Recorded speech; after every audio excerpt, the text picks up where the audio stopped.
2 இறை வசனங்கள் 1 முதல் 5 வரை. கலிலேயாவில் உள்ள கானாவில் திருமணம் ஒன்று நடைபெற்றது. இயேசுவின் தாயும் அங்கு இருந்தார். இயேசுவும் அவருடைய சீடரும் அத்திருமணத்திற்கு அழைப்பு பெற்றிருந்தனர். திருமண விழாவில் திராட்சை ரசம் தீர்ந்து போகவே இயேசுவின் தாய் அவரை நோக்கி, திராட்சை ரசம் தீர்ந்து விட்டது என்றார். இயேசு அவரிடம், அம்மா, அதை பற்றி நாம் என்ன செய்ய முடியும்? எனது நேரம் இன்னும் வரவில்லையே என்றார். இயேசுவின் தாய் பணியாளரிடம், அவர் உங்களுக்கு சொல்வதெல்லாம் செய்யுங்கள் என்றார். ஆண்டவரின் அருள் வாக்கு.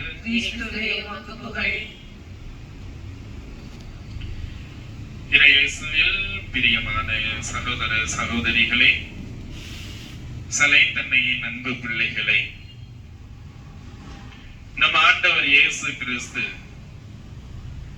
தன்னுடைய பணி வாழ்வை முதன்முறையாக முதல் அற்புதத்தை செய்ததின் வழியாக தொடங்குகின்றார் என்பதை நாம் அறிகின்றோம். இந்த முதல் அதிசயத்தை செய்ய தூண்டியவர் நமது அன்னை. அன்னையோடு இணைந்து நாம் இந்த நற்கருணை வழிபாட்டிலே பங்கெடுத்துக் கொண்டிருக்கின்றோம். இந்த வேளையிலே நமது அன்னை மலைகளின் பாதுகாவலி சலை தன்னை நமக்காக தன்னுடைய மகனிடத்திலே பரிந்து பேசக்கூடியவராக இருக்கின்றார். இந்த வேளையிலே நாம் அனைவரும் நம் அன்னை வழியாக நம் மத்தியிலே வீற்றிருக்கின்ற நற்கருணை ஆண்டவரிடத்திலே நம்முடைய தேவைகளை நாம் எடுத்து வைக்க நம்மையே நாம் தயாரிப்போம். பிரியமானவர்களே, நமக்காக பரிந்து பேசக்கூடியவராக நம் அன்னை இருக்கின்றார் என்பதை இந்த நற்செய்தியின் வழியாக நாம் அறிகின்றோம். திருமண வீட்டாரினுடைய அந்த அவல நிலை மாற வேண்டும்.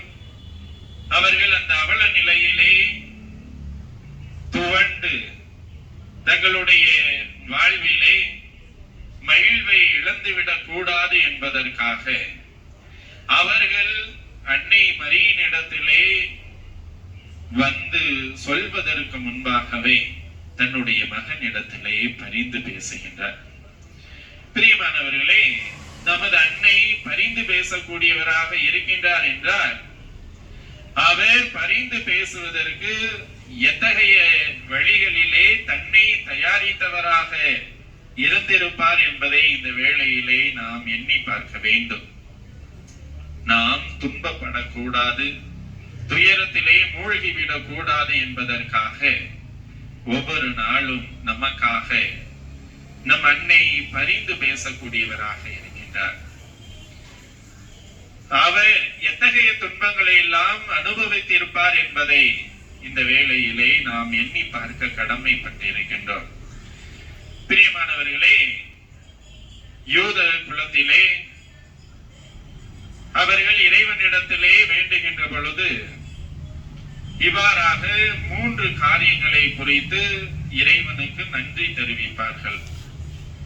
ஒன்று, அவர்கள் இறைவனிடத்திலே சென்று, இறைவா, என்னை புற இனத்தவராக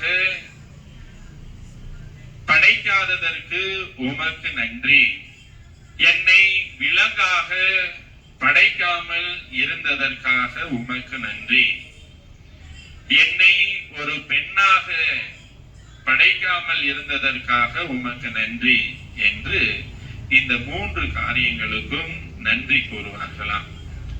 அன்புக்குரியவர்களே, இப்படிப்பட்ட யூத மரபிலே, யூத சமுதாயத்திலே தான் ஒரு பெண்ணாக பிறந்து அதிலும் சிறப்பாக திருமண ஒப்பந்தம் ஏற்பட்டவுடனே அன்னை மரியாள் தூய ஆவியாரால் கருவுற்று இருப்பது தெரிந்திருந்தும் கூட அன்னை மரியாள் தனக்கு திருமணத்திற்கு முன்பாக இத்தகைய ஒரு நிலை ஏற்பட்டால் தனக்கு என்ன துன்பம் ஏற்படும் என்பதை அறிந்திருந்தும் கூட இது இறைவனினுடைய திருவுளம், இறைவனினுடைய திட்டம் என்பதை அறிந்து அவர் அதை ஏற்றுக்கொள்கின்றார்.